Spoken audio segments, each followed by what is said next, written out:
Boston University professor and presidential historian Tom Whalen. Tom, thanks for joining us this Sunday.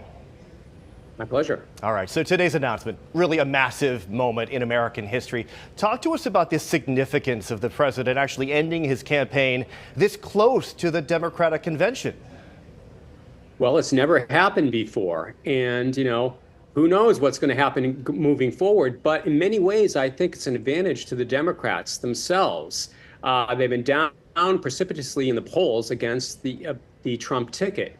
And now they offer a fresh, younger, and more vigorous candidate than the Republican side has. So the age issue has suddenly flipped to the Democrats, and this might be very appealing to many independent voters across the nation who really did not like the choice of a Biden-Trump fall.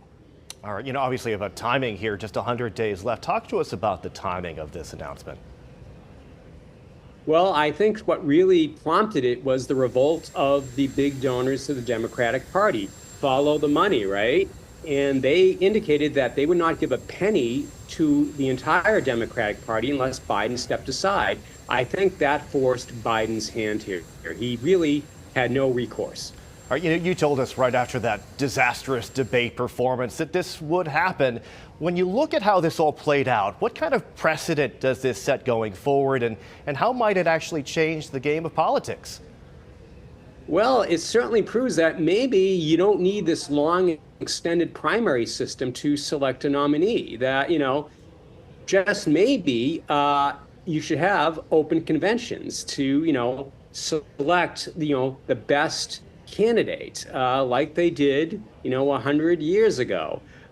It's interesting, but I think, for example, Donald Trump, he made a big mistake at his convention because he selected J.D. Vance as his running mate, who basically appeals to the same base of the party, working class white males without a college education.